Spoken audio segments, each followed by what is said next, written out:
Hey guys, this is Eric Weingarten with Weingarten Racing. This is my Thanksgiving video. So most of my videos you ever see, they're usually about something related to car, tech stuff.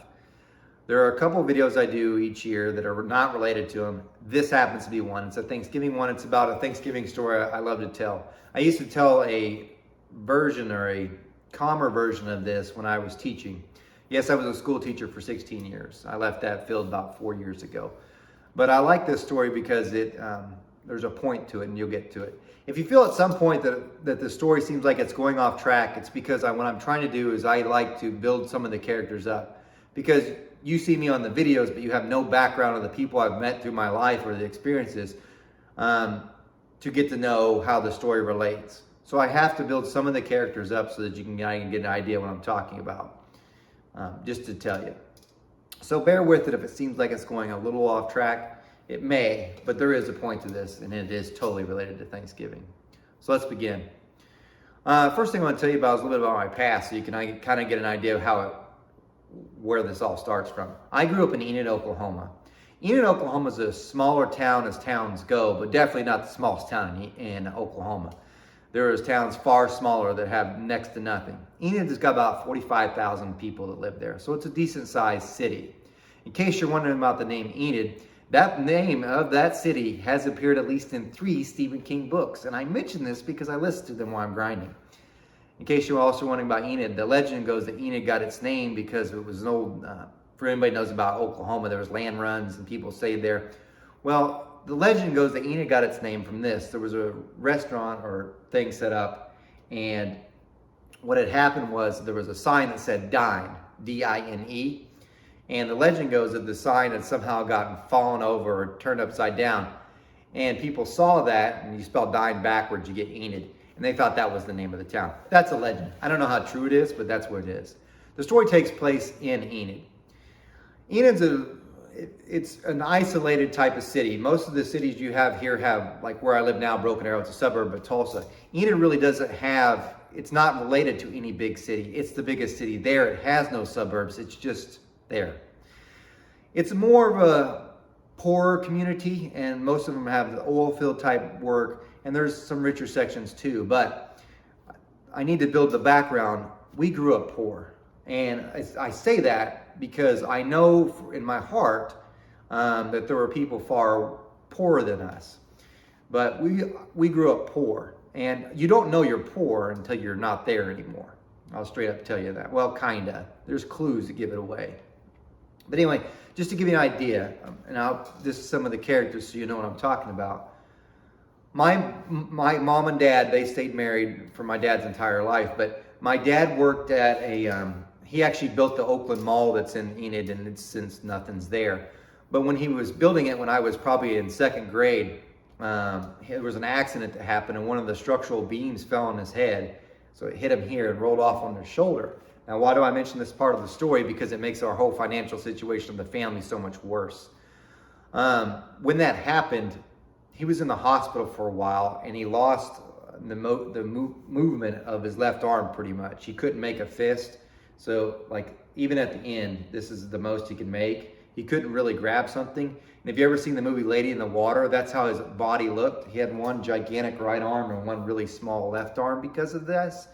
But to make matters worse, this was in the 80s, and no place would he didn't have a further education, and he didn't have a whole lot of trade stuff, and no place would hire him because it required manual labor that he couldn't do because of his arm. The point I'm trying to make to that is that Dad, for a while, it wasn't for lack of trying. He really couldn't get a job because of his arm. We were in bad shape. There was this guy down the road. He still lives there. His name's Popeye. His real name's Randy. Nicest guy ever. He saved our family. I'll straight up tell you. We probably would have lost a house and been homeless if it hadn't been for him. He had a lawn mowing company, really, and he mowed yards. And no place would take my dad because of the arm. And before you're thinking, well, didn't you get like some kind of medical settlement or whatever?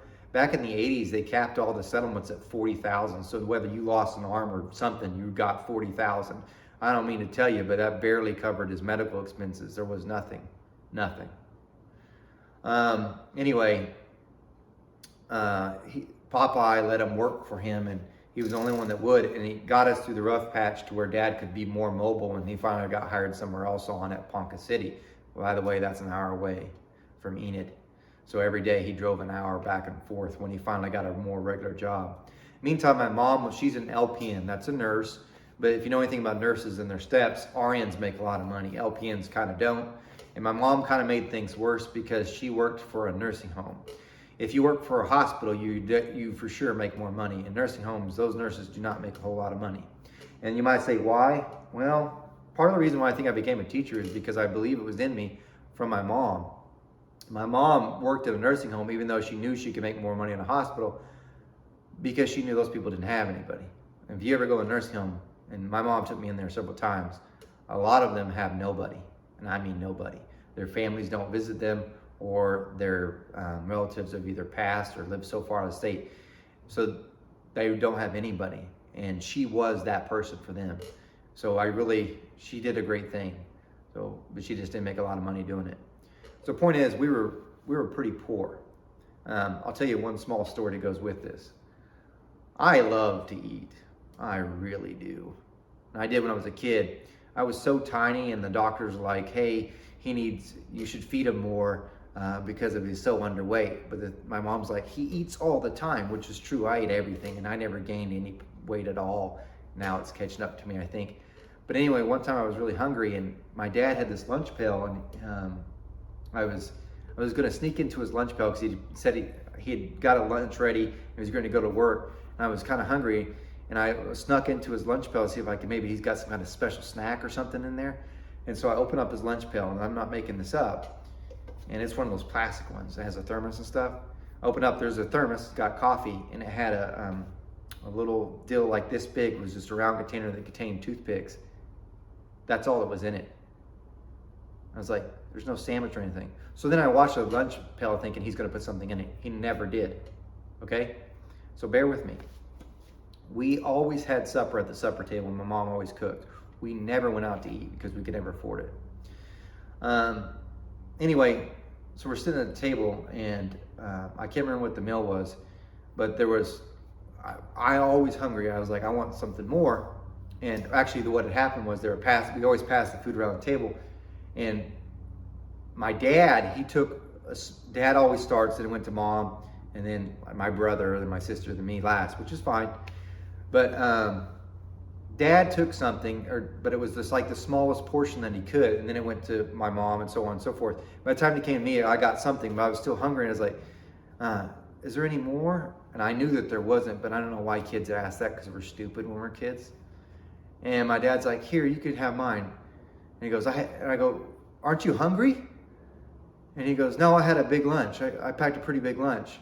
And I knew he was lying. That's my dad. So anyway, we never went without a meal. The kids didn't. Mom and Dad did. I'll say that. So I tell you this because it's going to play somewhat of a part in the story later on. Anyway, my mom, she always used to tell us different sayings or different things, and we didn't know any better. And your kid stuff, you learn stuff. So one of the misconceptions I had was when I was a kid, I thought if you lived in a 2-story house, you were rich. Because we lived in a 1-story house. I'm not joking. The shop that I'm in right now is bigger than the house that 3 kids stayed in. It was just the way it was. But we always thought if you had a 2-story house, you must be rich, because 2-story houses are for the rich people. We never could afford that. So anyway, it plays a part. Trust me, it plays a part.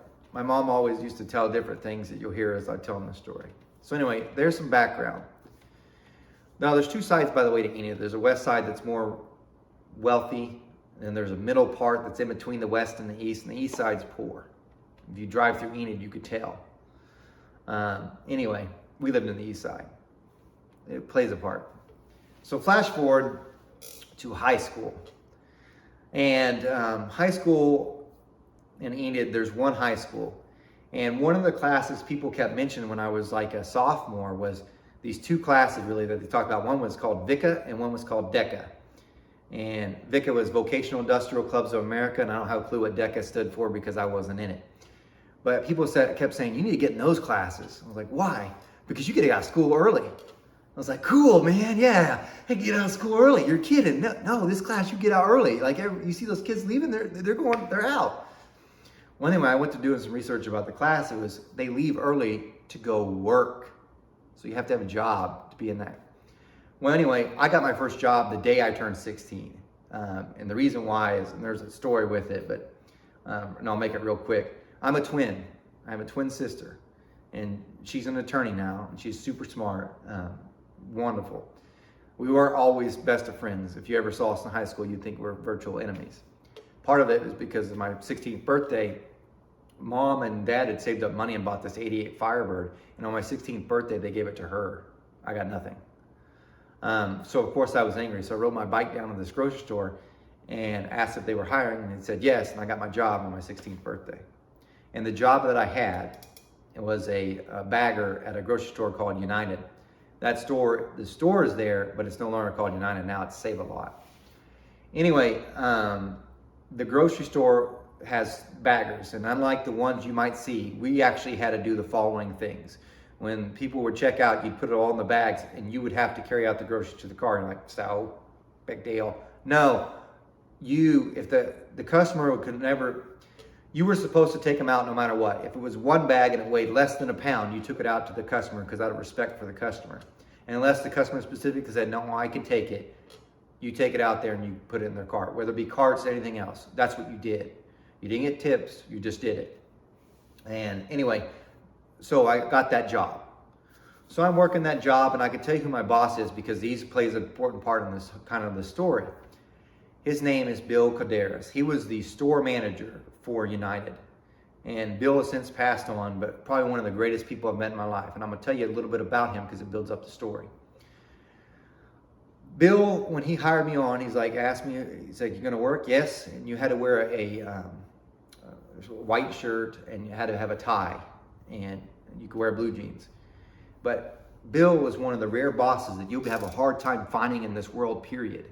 And the reason why is because most bosses just tell you what to do and do not care that you're doing it. And they're not there for you. They lead from the rear. He leads from the front. So whatever he asked of you, he was doing it. A lot of bosses I've had never did that. They demand of you and never do it themselves or know what the struggle you went through. Bill wasn't that way.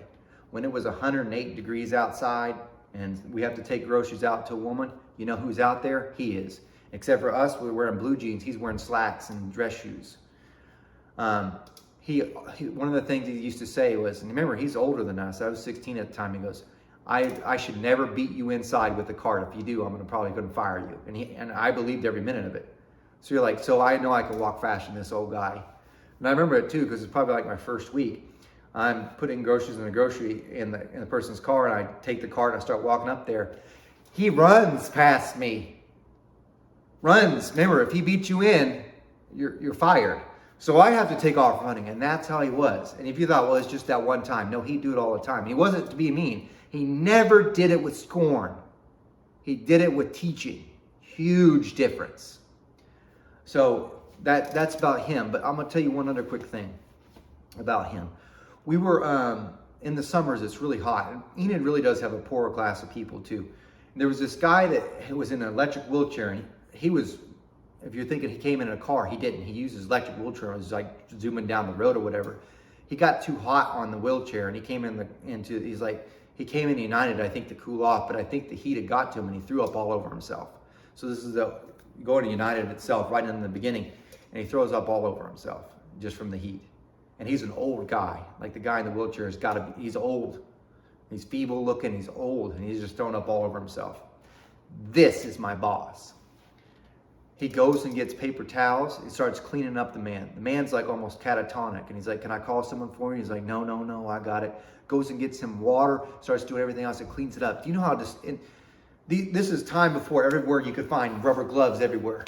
Before you could find them there. He's doing it with his bare hands, just cleaning up stuff. I can't even begin to tell you the bloodborne pathogen thing would say. But no, that's how Bill was. He didn't care. You vomit on him, doing the right thing, and that's what he is. That man, amazing. When I went on to college, he bought me my first set of slacks before I could go on to college. Dead serious. 100% of the guy. So anyway, now you know him.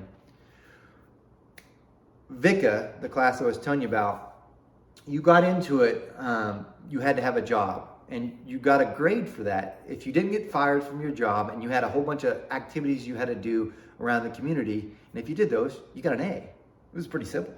You just couldn't get fired, of course, from your job. And if you did, you had to go get another job real quick.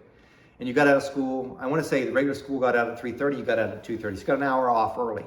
Now why? So you could go to work, which is fine by me because I didn't have any money. My parents didn't give us allowance, I didn't have any money. So the only way we had money is working. So I didn't mind working a bit. So anyway, Thanksgiving comes around and this is the community activity he asked us to do.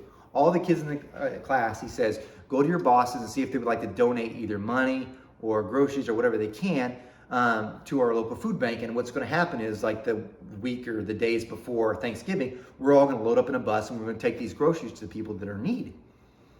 And a lot of people went to their bosses and they got nothing. Their boss was like, no, we're not doing anything. We're not going to do that. Not going to do that. Not my boss. I went to my boss. By the way, at this time, my sister's now working at 9 to 2, so there's two of us. My sister's in DECA, which is like VICA, but not quite. So I go to my boss, I'm like, hey, I'm supposed to ask if you want to donate some groceries to go to help some family that's in need for food or whatnot. And he's like, absolutely. And he buys a whole cartload full. Now, I want you to understand this. It didn't come out of the store called United. It didn't come out of United's money. He paid for it himself. And I want to say it was something like $85 worth of food. Now, this is 1997.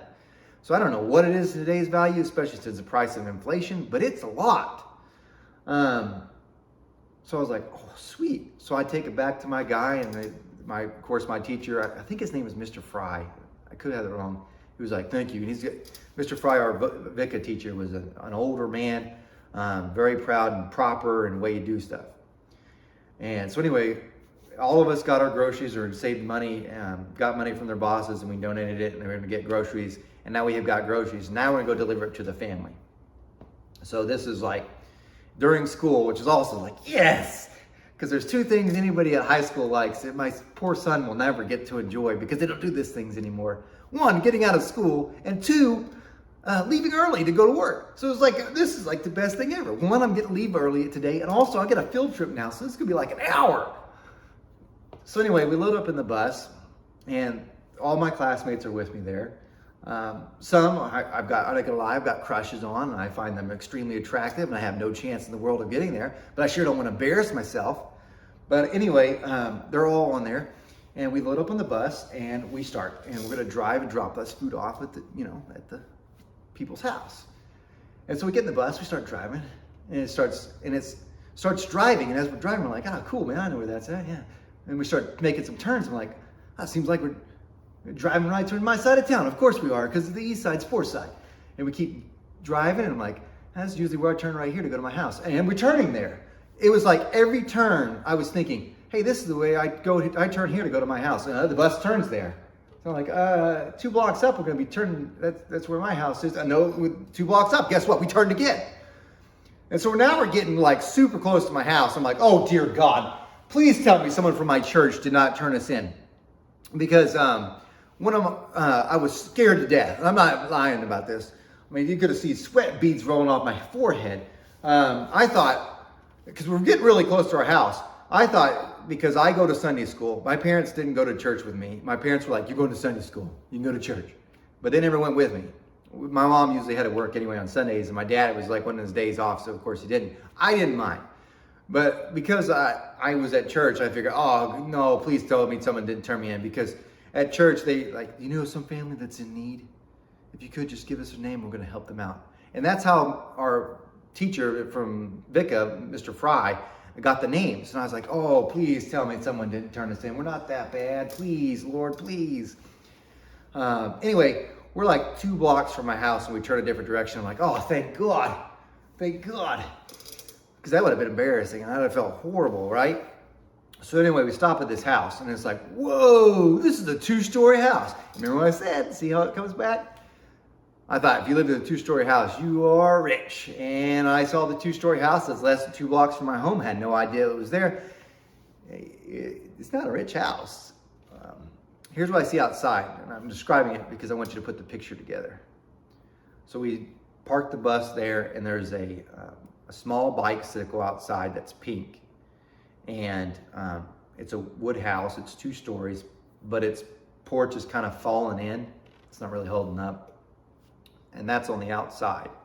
And the house itself was blue, I remember that. So Mr. Fry's like, stay here. And he goes, knocks on the door, and says, hey, we're here from Vicka. We're here to give you guys some groceries, help them out during that time. And of course the guy's like, oh my gosh, thank you so much. And so Mr. Fry comes back and he says, all right, guys, load a bag, grab a bag, and let's go. We're gonna drop them off inside. So we start walking in the house, and I'm gonna tell you what's in the house, because I want you to understand this, because I didn't even know it was there. I walk in the house, and I know when I walk into my house, I know when you walk into your house, probably you see a chair, maybe you see a coffee table, maybe you see a TV. You know what I didn't see? A coffee table, a chair, or a TV. Yeah, no TV. It had, some people don't have a clue what I'm gonna talk about. It had one of these big old wire spools.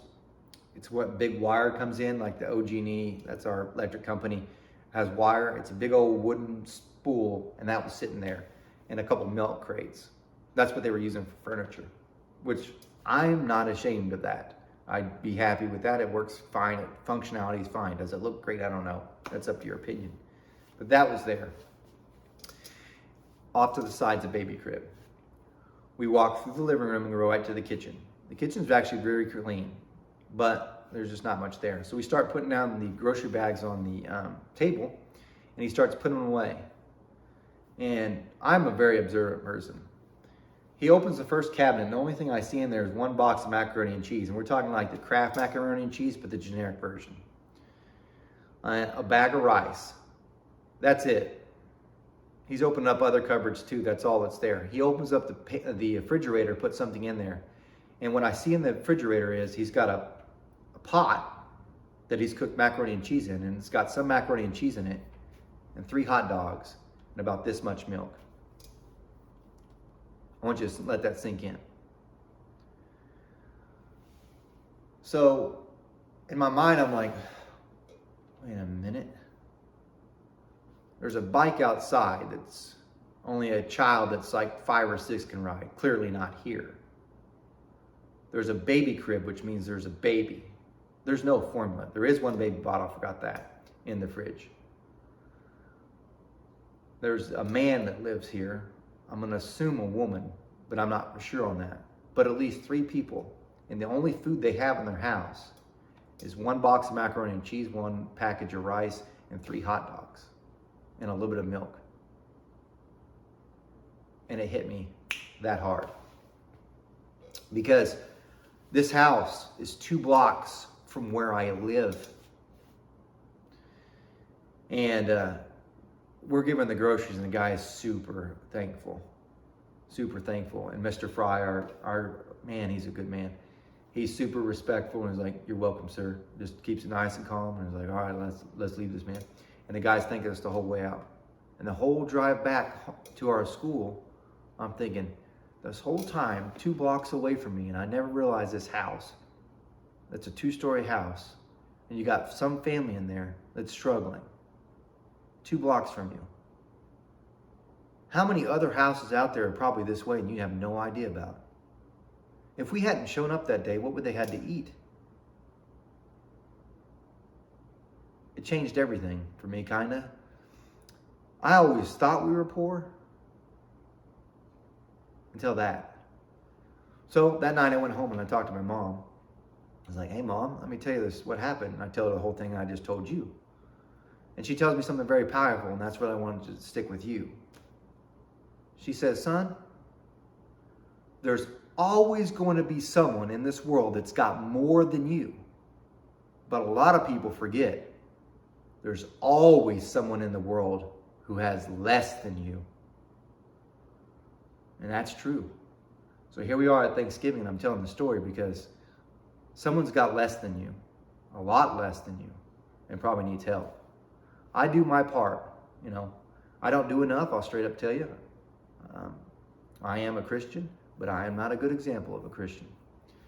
But anyway, I guess I wanted to just share that story with you because it made an impact in my life seeing that. Now, maybe it will in yours. I don't know. But someone next to you could be in a bad place and you have no idea. Anyway, you guys, I appreciate you listening to this video. Thanks for taking the time to watch it, and have a happy Thanksgiving.